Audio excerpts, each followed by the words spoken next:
Welcome in. Sunday afternoon, evening for some, maybe middle of the night for the 49ers fans all the way in Europe.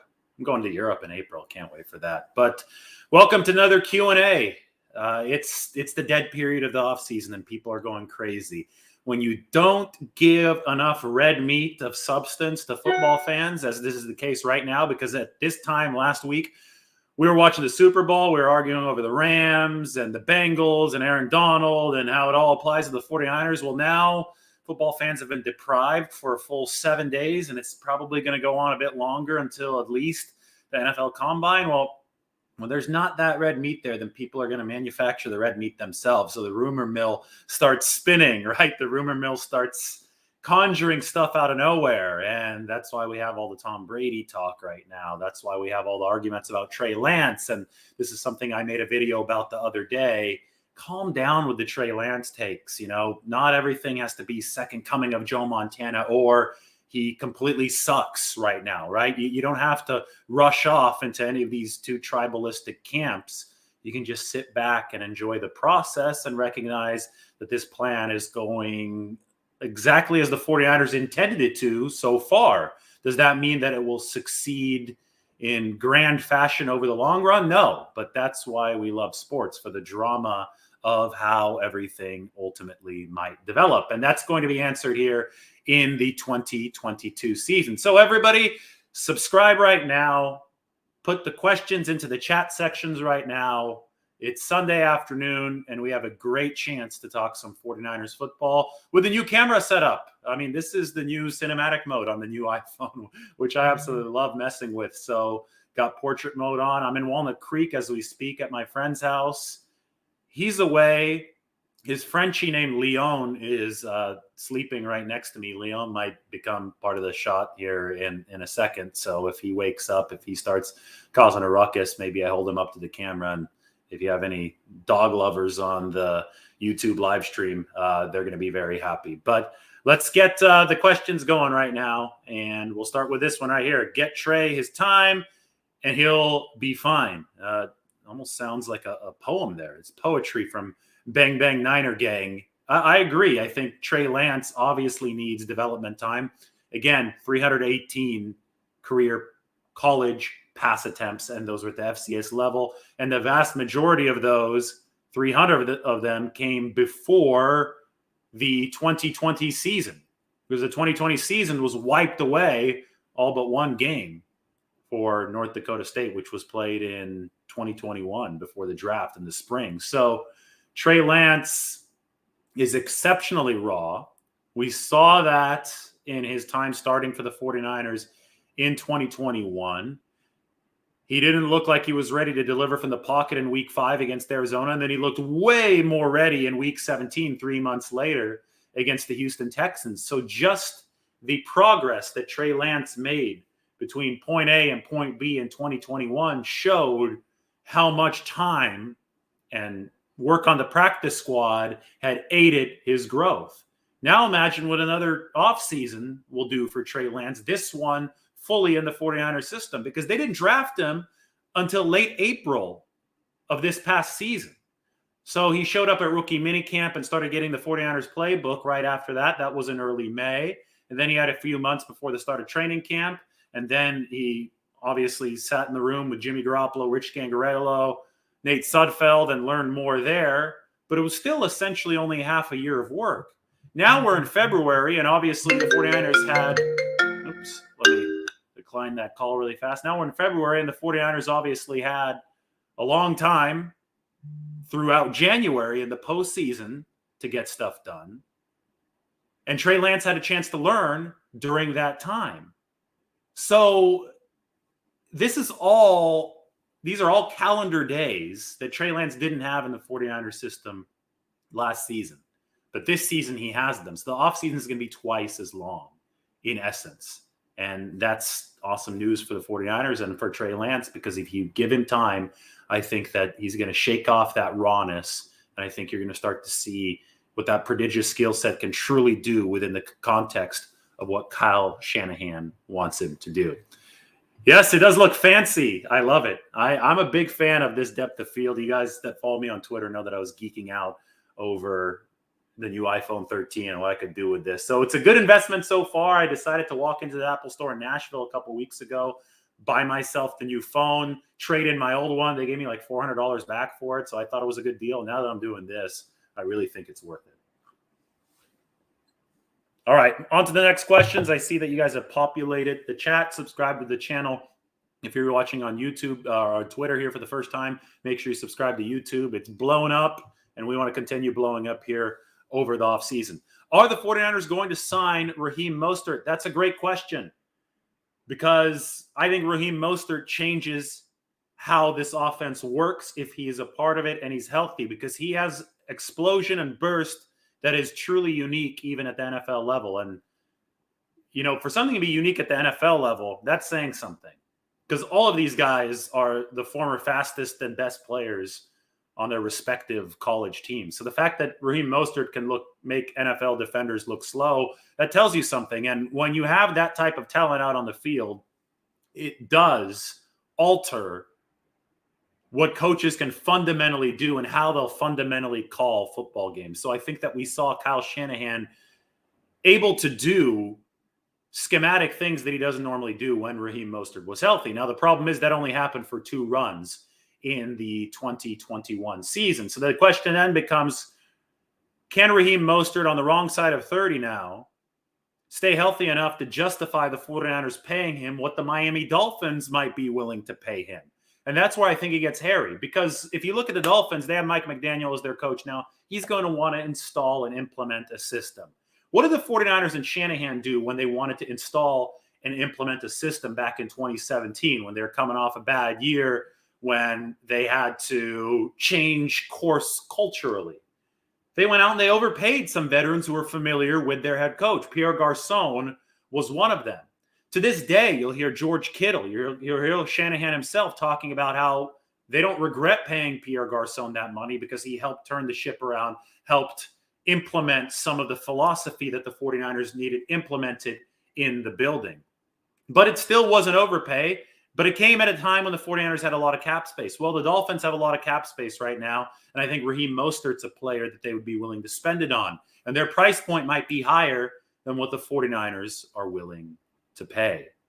So that's why I'm not sure. Now, there's a chance that McDaniel says, no, I'd rather go younger running back. I'm not going to waste my money on trying to establish culture in the running back room. And the market for Raheem Mostert can stay depressed because he is a running back coming off an injury, a season-ending knee surgery. And he's in a position right now where if there isn't demand because of those reasons for his services, then the 49ers might be able to get him at a bargain rate. And at a bargain rate, you can't say no. At a bargain rate, $1 million to $2 million a year, the potential upside of changing the offense with his burst of Raheem Mostert is too much to ignore. You can never have too many good running backs. So it's going to come down to price tag.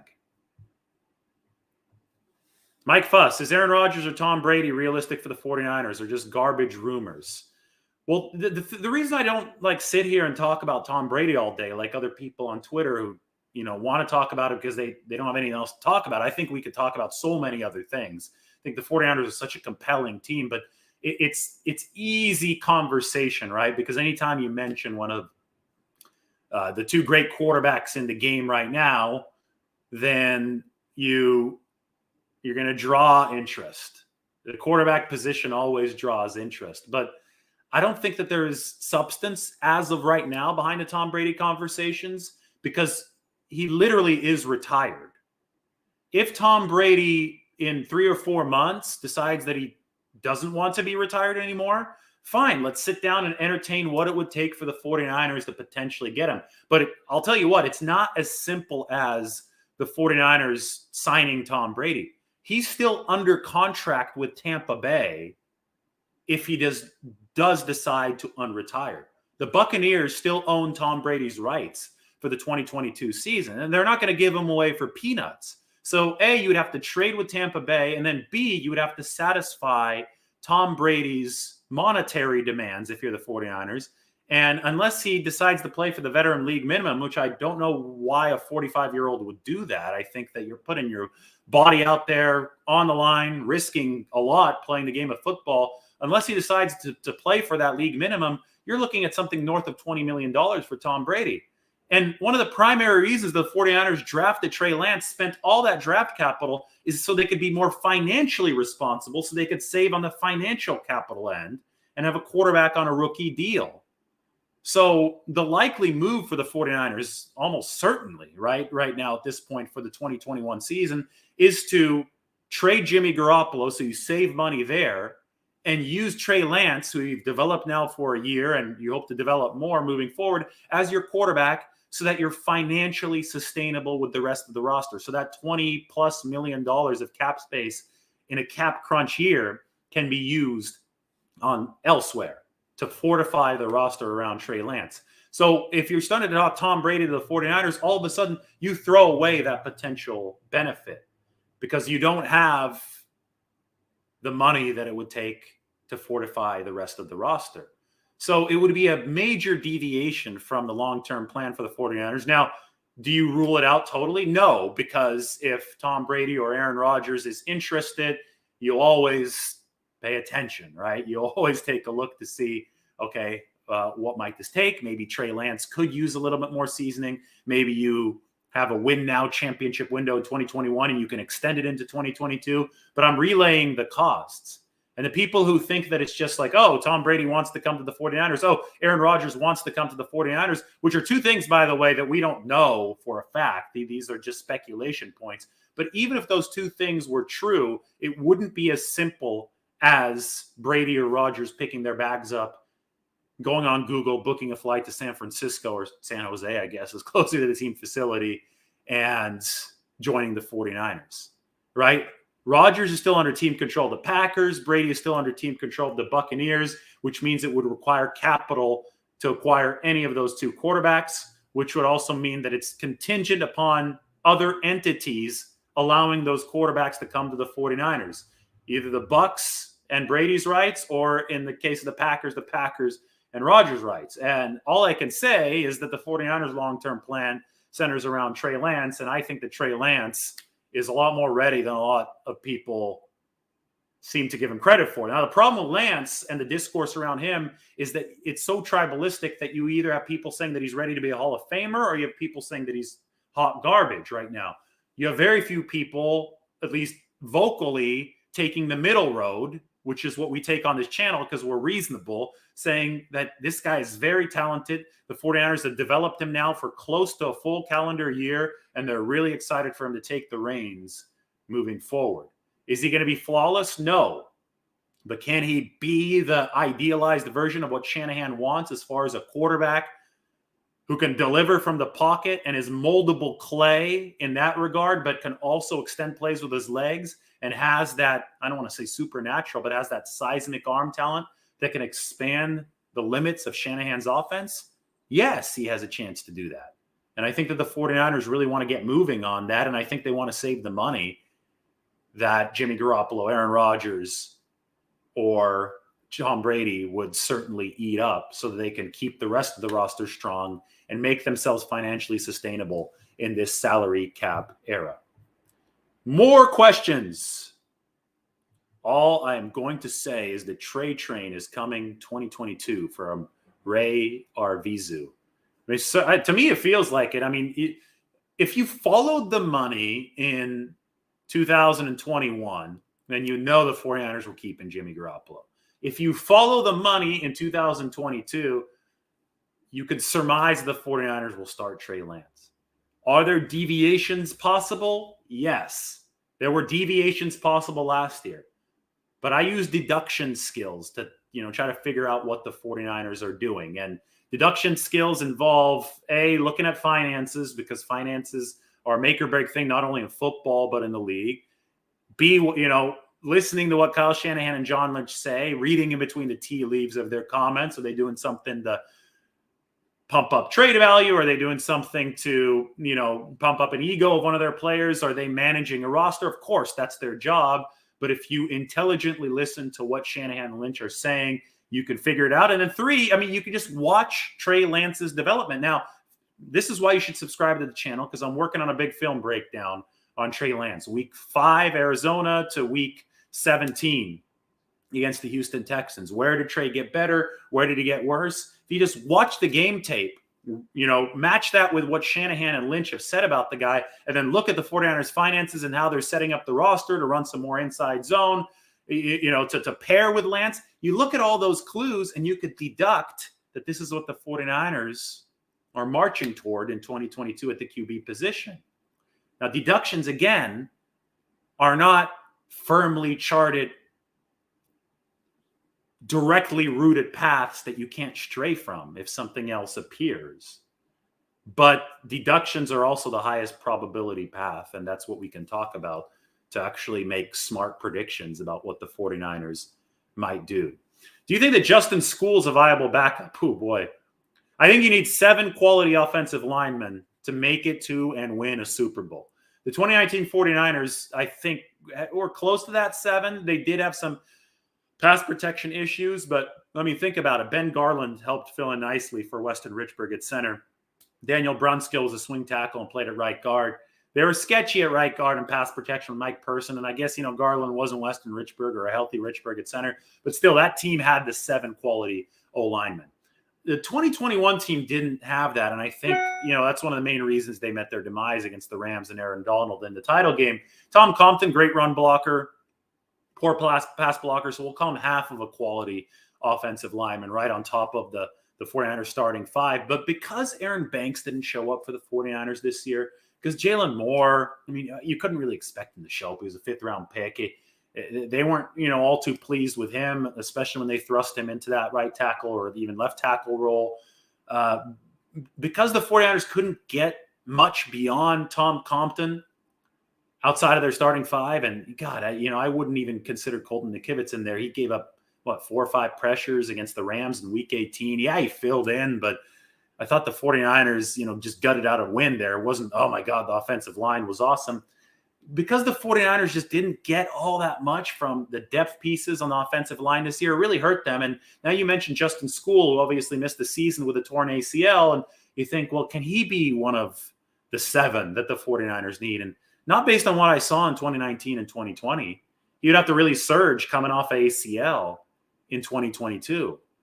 So, yeah, the 49ers hope that Jalen Moore takes the next step, that School comes off of his injury and takes another step, that Aaron Banks, I think, is the hinge piece of everything, becomes a starter so that Daniel Brunskill can become the swing tackle. I think that's your more realistic path forward if you're the 49ers. You use the 2nd-round pick on Banks. School's a 6th-rounder. Jalen Moore's a 5th-rounder. Those guys, it's found money if those guys pan out. Just like Daniel Brunskill being a utility lineman coming, basically picked them up off the street, and he developed into that in 2019. But the way forward for the 49ers to reach that 7 quality O-lineman threshold, to me, the path of least resistance is Aaron Banks playing like a 2nd-round pick. You develop him in that regard. He might have been a little overweight this past season. You get him into NFL game shape. He learns the playbook. He can anchor in pass protection. He can get out there in the outside zone. He can maul people just like he did as the 330-pounder at Notre Dame. You get all that working. Aaron Banks takes over right guard. Daniel Brunskill, restricted free agent, can float anywhere. And all of a sudden you got 6, and you re-sign Tom Compton, and you have 7 quality offensive linemen, plus Brendel for the 8th spot to back up Alex Mack at center. Now, all that's contingent on Alex Mack not retiring, continue to play well at 37, and on Laken Tomlinson being re-signed. If you don't re-sign Laken Tomlinson, you have to do a whole lot more, and you do need guys like School to step up and be there. But that's why the 49ers offensive line, and that's why I say they're at such a crossroads right now. This could either get better or could get a lot worse, and they do need improvement over the course of this next season. So School is an important name to keep in mind in that mix for the 49ers offensive line. Wrote a big piece about that the other day. Do you see Kyle continuing to give Deebo the same volume of carries even if Raheem returns? No. The hope is that you have a dynamic enough running back room to where you don't have to give Deebo Samuel as many carries. But the problem here is that Deebo Samuel was a world-class running back. If you looked at my running back report the other day, we could start to put some of this stuff up on the screen. Why don't we do that right now? Get this right next to me. This is the State of the 49ers edition on The Athletic. So what are we talking about? Running backs. look at this for Deebo Samuel. This is the breakdown. Blue is good, red is bad, so you want darker blue. These are the advanced stats for running backs. There's some red in everybody's column except for Deebo's. It's dark blue all the way across. Yards per carry, 6.1. Everybody knows that's good. Rushing yards over expectation, the Tej Seth one, he's a student at Michigan, cool football analytics follow on Twitter. Deebo near the top of the league, 0.71 carries more than the average running back, 0.71 yards per carry more than the average running back, and an elusive rating for Pro Football Focus as a running back for Deebo that was at the top of the league. So Deebo is so good that you're tempted to give it to him all the time as a running back, but then you don't want to get him hurt. But it's not like he's just some kind of scrub fill-in running back, right? This is immediately one of the best, if not, I don't want to say the best, but immediately one of the best running backs in the league when you give him the ball. That's how talented Deebo is. But obviously he's also awesome as a receiver, especially after the catch. So in a perfect world, you give Deebo the ball as a receiver so he can run over defensive backs who are going to have a much tougher time tackling him than defensive linemen and linebackers who are trying to tackle him in the run game. But the problem the 49ers ran into this past season is they ran out of capable, healthy backs to execute Kyle Shanahan's system, right? Once Mostert got hurt, once Elijah Mitchell got hurt, once you started hitting the bare bones portion of this roster, because Jeff Wilson was still on, an injury list at the time, you didn't have capable running backs to be able to do the bread and butter of what the 49ers needed offensively, and they based their entire system off the run game. So their emergency option to solve this problem was to move Deebo to the backfield. But then Deebo ended up being so good in the backfield that it was hard not to give him carries as the season went along because he was better than the replacement options.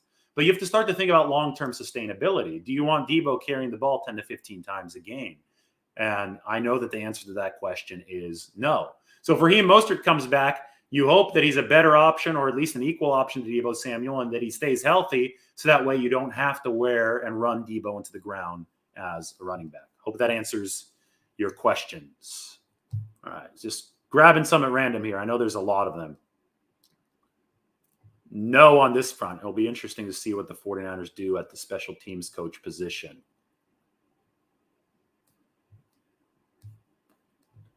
I'm not sure. As you can see up here on the question is Jeff Wilson probably done in San Francisco? I guess I should read it in case some of you are just listening in podcast form.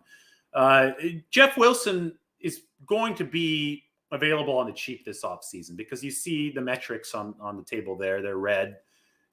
I thought he was running well in spurts this past year, but not consistently the same back as he was pre-injury. And that's to be expected. I mean, he came off of a knee surgery this year and wasn't really playing toward the end of the season. So until toward the end of the season. So I think that Jeff Wilson is going to be back to his old form potentially next year in 2022. But because he wasn't there yet in 2021, you might be able to get him at a real discount. He probably will be able to get him at a real discount. And you can never have too many good running backs if you're the 49ers in their system. I mean, it's wild how often these guys get hurt. So, no, I don't think that Jeff Wilson is necessarily done. He might be, but I don't think probably. I think I think this is a guy that they do need to look toward retaining just because you need to stockpile that running back room. This is a good question. Who are some top corner targets that are realistic? I haven't really sat down and looked at my 49ers draft strategy yet. I know some of the players right now, but when you talk about realistic for the 49ers and where they typically draft cornerbacks and how they're going to do this, that they've leaned on veteran cornerbacks so often. Ambry Thomas was a third-round pick. Diamador Lenore was a fifth-round pick. We've yet to see this regime use a first or second rounder on a cornerback. Are they going to start now? It might be time to start now because I think that you don't want to roll into the season with Ambry Thomas and Emmanuel Mosley as your two starters for sure, then a massive drop-off after that. But maybe they go the veteran route again. So we're going to have a dedicated show to talk about who they might go to as far as rookies. And that's going to come a little bit closer to the draft. Maybe around time of the combine, we'll start, talking about that for sure. Because I want to talk to Kyle. I want to talk to John. I want to get a better idea of how this roster building is going to work. Because it's been rush over coverage for the 49ers as far as monetary draft investment, right? Rush runs this team. Pass rush runs this team. Just got done writing a big piece on the defensive line. It's going to come out tomorrow. So keep that in mind, because if the 49ers are not prioritizing cornerback drafting, which they haven't done yet in this regime, there's a good chance that continues, no matter, what people might think following this past season. And, this is another commenter says this: please go into free agency for corners. It's strong this year. And it's totally possible that's what the 49ers do, because it seems to me they like to get a veteran alpha dog at the cornerback position. You saw Sherman, you saw Jason Verrett, worked out in 2020 with Verrett, right, when Sherman started getting hurt a lot. It's too bad they couldn't get both of those guys healthy simultaneously, because that would have been awesome. I mean, if you got 2020 Verrett in 2019, 49ers win the Super Bowl, right? But you didn't have him in 2019. So it's tough. You want the stars to align, and I think you do need to have an experienced cornerback, because even if a first or second round pick comes to the 49ers, there's no guarantee that guy's going to be ever ready, right? There's never a guarantee. But to have him ready day one, it's a tall ask. So if you're trying to win now, if you're trying to maintain this championship window with a strong roster, veteran might be the way to go. We're in the Super Bowl window now. We can't win with Trey Lance at quarterback. So are you saying that you want to keep Jimmy Garoppolo? I guess that's what Matt is saying. I disagree. The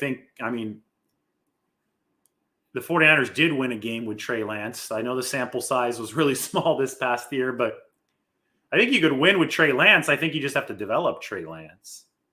I do also think that Jimmy Garoppolo is a winning quarterback, as his track record demonstrates. I think the 49ers realize that football is a team sport, that contributions are needed across the roster, because we've seen what happened around the league. When you have a good quarterback but a bad supporting cast, you're not going to win. Matt Stafford in Detroit. But when you have a good supporting cast and a bad quarterback, you're also not going to win. See the 2020 49ers, 6-10 record, even though they had a good roster. I know they were hurt all over, but you have to have both, right? You have to have a good quarterback and you have to have a competent roster to get it done. I think to suggest that Trey Lance can't win is to suggest that he's not going to be a competent quarterback. But I think we've seen a lot of positive things from Trey Lance, and we've heard a lot of positive things. And, the biggest endorsement of all is the 49ers went up in the draft and used all that capital to go and grab him for the reasons that I've talked about on this show, that they think that he's moldable clay for Shanahan's system. So if you're saying you don't think that the 49ers can win with Trey Lance at quarterback, then you're saying that Kyle Shanahan's an idiot for trading all that draft capital to get him, to save some money, to be able to preserve the roster around him and to move forward. I think we can appreciate Jimmy Garoppolo and the potential of Trey Lance at the same time. To me, it was never Garoppolo or Lance in 2021. It was Garoppolo and Lance in 2021, with the 49ers hoping to set and build the bridge for the future. And we'll see how that process works out moving forward. Trey's advantage over Jimmy G is his scrambling abilities and also his a big arm, but he just needs more starting experience. Yes, obviously the big drawback with Garoppolo is that he couldn't really run like some of these seismically fast guys can run, the new quarterback. And Lance also, he's got that howitzer for an arm. It's really a plus arm. It might not be fully accurate yet, but boy, you do salivate if you're an offensive football coach with how you can develop this guy, since he is so raw. So he obviously has that for him. I don't think Travis Benjamin is staying. He didn't really give much to the 49ers this year. 1 catch for 17 yards in the playoffs. And that was about it. Another reminder, everybody subscribe to the channel. We'll go for a little bit longer here. We're almost at 30 minutes. Channel's on its way up. We got shallow depth of field on the camera now. iPhone cinematic mode, in case you're wondering. How much do the 49ers value Tart? I think they value him a lot. I think Tart is one of this team's best communicators on the back end. I think there's a huge, huge impact that Jaquiski Tart has on the secondary in a positive way. It's unfortunate that he dropped the interception, but Tart and his silent communication skills is what the 49ers say. Silent assassin is what Robert Saleh used to call him. I think they value him a lot. And if they can get him at a reasonable deal again, they'll keep him, because I think he's better in coverage than Talanoa Hufanga. And I do think D'Amico Ryans wants to keep running 3 safety sets. Do you think Jimmy has another chance as a starter despite not being as talented? Well, first of all, Jimmy Garoppolo is talented. There is an incorrect I mean, I know you're not saying, you're saying not as talented, but Garoppolo is an underdog. Yes. He's a former second-round pick. Yes. He's coming from an FCS school. Yes. He's not as fast as some of these mobile quarterbacks. Yes. But he has talented attributes. The release is elite for Jimmy Garoppolo. He can get rid of that ball really quickly. He can fit it into some small windows. He's obviously a good quarterback when it comes to carving apart the middle of the field. And he's clutch too. He's good in those crunch time situations. He came through so many times to the 49ers over the years in those situations. So it's not like there's this, complete lack of talent with Jimmy Garoppolo. But he's not your Josh Allen. He's not going to be your 6'5", 230-pound truck out there that's firing the 45-pound howitzer, the 45-yard howitzer downfield. So there's a gray area, right? Garoppolo brings moxie. He brings those intangibles, that leadership and that release and that middle of the field accuracy. And he combines it. I mean, there is arm talent here. And he combines it, obviously, with that moxie that I did talk about. But he's not going to be your high-end Ferrari at that quarterback position that the 49ers think that Trey Lance can be. So, yes, Garoppolo absolutely has a chance as a starter because he does bring so many positives to the table. It's just that we're thinking of things in black and white terms when they shouldn't be thought of in black and white terms. It's not great or terrible or very talented or not talented at all. These things are evaluated on a gradient, and every quarterback is unique, and we appreciate the nuances of what each QB brings. And Garoppolo brought the 49ers a whole lot of winning thanks to his skill set. So it's something that won't be easy to replace if the 49ers do indeed decide to move on from him. David, what do you think a guy like Daniel Brunskill will yield financially? What will the 49ers be willing to pay him? What do you think he yield in a market, say Miami or the Jets? Well, the thing about Daniel Brunskill is that he's a restricted free agent. That works in the 49ers' favor. They can go the right of first refusal tender. They can go first-round tender. They can go second-round tender. The price of each of those tenders is different.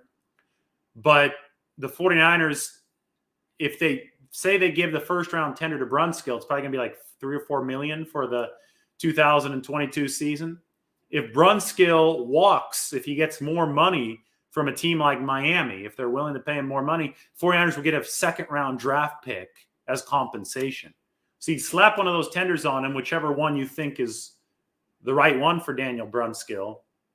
And then, in that case, you'd be able to keep him. And if he walked, you'd be able to at least get compensation for it. So I think Brunskill's going to be worth a couple million per year. So it's going to be right around one of those tender prices.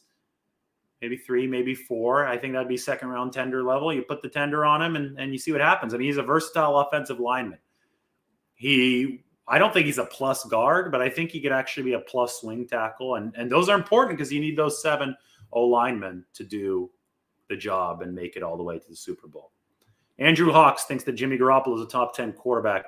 I think his best football is ahead of him. Coach Shanahan held him back. This is a really interesting theory that we won't know until we potentially see Jimmy Garoppolo in another uniform. But that 2017 sample size was undeniably interesting. Garoppolo played as the most efficient quarterback in football, and he didn't really know the playbook yet.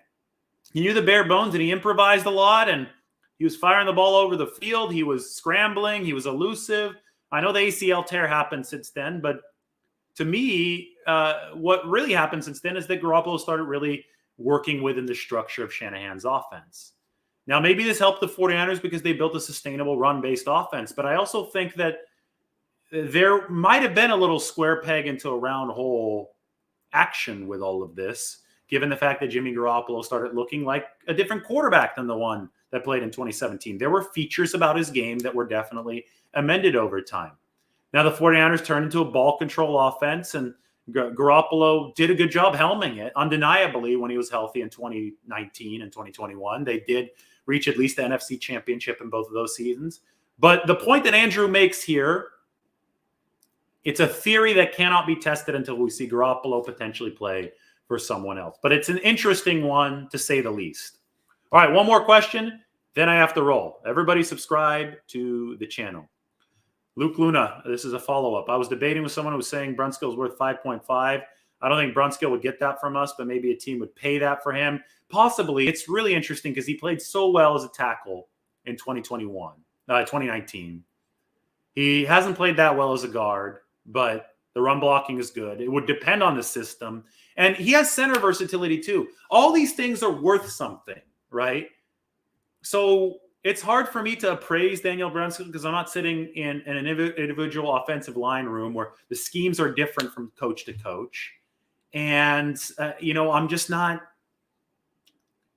I'm not hearing what his value to individual teams is. And that's what's going to set the market. If there's a market of 3 teams, that's, not going to be as strong as 7 teams being interested and creating a little bit of a bidding war, which could make potential restricted free agency very interesting. So Daniel Brunskill may want to test it out. And if he does, he's not going to sign anything with the 49ers right now. He's going to wait. 49ers will slap a tender on him, and we'll see if other teams are willing to offer more money. And if that's the case, then at least the 49ers get compensation. The Brunskill case study is going to be one of the more interesting ones in an offseason full of very interesting ones. All right, guys. Thank you so much for all your questions. A good crowd of you on here right now. Everybody subscribe to the YouTube channel. You got it there at the bottom. Let's get this thing up over, what's the next goal? 12,000? Yeah, that'd be nice. Let's get it up over 12K as soon as possible. More 49ers content coming this week. Wanted to do a nice Q&A today. I'll talk to you all soon. Subscribe, like, do whatever you need to, but everybody have a good weekend. Take care.